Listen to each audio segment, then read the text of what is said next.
ಎಲ್ಲರಿಗೂ ನಮಸ್ಕಾರ. ಸರಸ್ವತಿ ಸರಳ ಅಡುಗೆಗೆ ಸ್ವಾಗತ. ಬರ್ರಿ ಇವತ್ತಿನ ಊಟದೊಳಗೆ ಏನು ವಿಶೇಷದ ಎಂಬುದನ್ನು ನಾನು ಇಲ್ಲಿ ತೋರಿಸ್ಲಿಕತ್ತೀನಿ.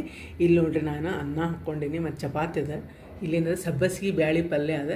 ಇದೇನದ ಟೊಮೆಟೊ ಹಣ್ಣಿನ ಉಪ್ಪಿನಕಾಯಿ ಅದ ಮತ್ತು ಇದು ಬಾಳೆಹಣ್ಣಿನ ಶೀಕರಣೆ ಅದ. ಇಲ್ಲಿ ನಾನು ಏನು ತೋರಿಸ್ಲಿಕತ್ತೀನಿ ಅಂದ್ರೆ ಇವತ್ತು ಟೊಮೆಟೊ ಹಣ್ಣಿಂದು ಅಗ್ರಿ ಮೃದುವಾಗಿ ಬೆಣ್ಣೆ ಇಲ್ಲಿ ನೋಡ್ರಿ, ನಾನು 8ರಿಂದ 10 ಟೊಮೆಟೊ ಹಣ್ಣು ತೊಗೊಂಡಿನಿ ಮತ್ತು ಸ್ವಲ್ಪ ಹಣ್ಣು ಆದದ್ದು ತೊಗೊಂಡ್ರೆ ಚಲೋ ಆಗ್ತದೆ. ಇವನ್ನೆಲ್ಲ ಏನದ ತೊಳೆದಿಟ್ಕೊಂಡಿನಿ. ಈಗ ಇದನ್ನು ಹೆಚ್ಕೊಳ್ಳೋಣ. ಟೊಮೆಟೊ ಎಲ್ಲ ಏನದ ಹಿಂಗೆ ಹೆಚ್ಕೊಂಡು ನೋಡ್ರಿ, ಒಂದ್ರೊಳಗೆ 2 ತುಂಡು ಮಾಡ್ಕೊಂಬಂದಿನಿ. ಇದು ನೋಡ್ರಿ, ಎಲ್ಲಾನು ಏನದ ಹಿಂಗೆ ಜೋಡಿಸ್ಕೊಂಡಿನಿ. ಇದಕ್ಕೇನದ ಮೇಲೆ ಸ್ವಲ್ಪ ಉಪ್ಪು ಹಾಕೋಣ. ಇಲ್ಲೇನು ಇದಕ್ಕೆ ಉಪ್ಪು ಉದುರ್ಸ್ಕೊಳ್ತೀನಿ ನಾನು,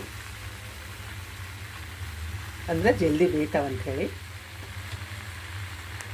ಸ್ವಲ್ಪ ಅರಿಶಿನ ಪುಡಿ ಹಾಕೋಣ. ಇದು ನೋಡ್ರಿ, ಅಷ್ಟು ಸಿಪ್ಪಿನೇನದ ತೊಗೊಂಡು ಅಗ್ರಿ ಈಜಿಯಾಗಿ ಬರ್ತಾವೆ ನಿಮಗೆ ಸಿಪ್ಪಿ.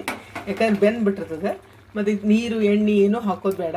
ಇದಕ್ಕೆ ನೋಡ್ರಿ, ನೀರು ಬಿಟ್ಟತಾನ ಉಪ್ಪು ಹಾಕಿದ್ದಕ್ಕೆ ನೀರು ಬಿಟ್ಟದ. ಪ್ರತಿಯೊಂದು ಏನದ ನಾನು ಹಿಂಗೆ ಸಿಪ್ಪಿ ತೊಗೊಂಡು ಮ್ಯಾಲೆ ಹಿಂಗೆ ಇಷ್ಟು ತೊಗೊಂಡ್ಬಿಟ್ರೆ ಹಿಂಗೆ ಸರಳಾಗಿ ಸಿಪ್ಪಿ ಬರ್ತಾವೆ.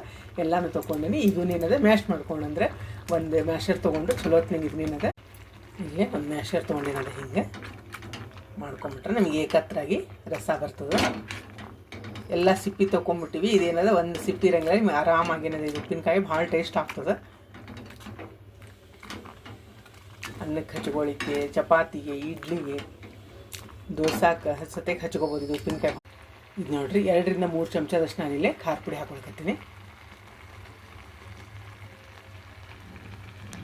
ಇದು 2 ಚಮಚ ಸಾಸಿವೆ ಏನು ಹುರ್ಕೊಂಡಿದ್ನಲ್ಲ ಅದನ್ನು ಹಿಂಗೆ ತರಿಯಾಗಿ ಪುಡಿ ಮಾಡ್ಕೊಂಡಿನಿ. ಭಾಳ ಸಣ್ಣ ಮಾಡ್ಕೋಬಾರ್ದು.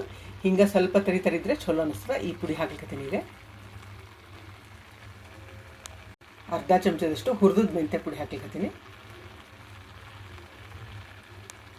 1 ಚಮಚದಷ್ಟು ಕಲ್ಲುಪ್ಪು ಹಾಕ್ಲಿಕ್ಕತ್ತೀನಿ. ಮೊದಲಿಗೆ ನಾವು ಒಂದು ಸ್ವಲ್ಪ ಉಪ್ಪು ಹಾಕಿ ಬೇಯಿಸಿರ್ತೀವಿ, ಅದಕ್ಕೆ ಉಪ್ಪು ನೋಡಿ ಹಾಕೋಬೇಕಾಗ್ತದೆ. ನಾನು ಇಲ್ಲಿ 1 ಚಮಚದಷ್ಟು ಕಲ್ಲುಪ್ಪು ಹಾಕೊಳಕತ್ತೀನಿ. ಒಂದು ಸಣ್ಣ ತುಂಡಿನದ ಬೆಲ್ಲ ಹಾಕೋಣ.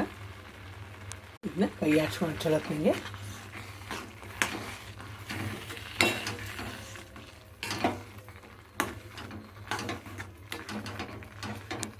ಇದು ಕರಿಬೇವು ಹಾಕೋಣ. ಉಪ್ಪಿನಕಾಯಿಗೆ ಏನದ ಒಗ್ಗರಣೆ ಹಾಕೊಂಡು ಮಾಡ್ಕೊಂಡು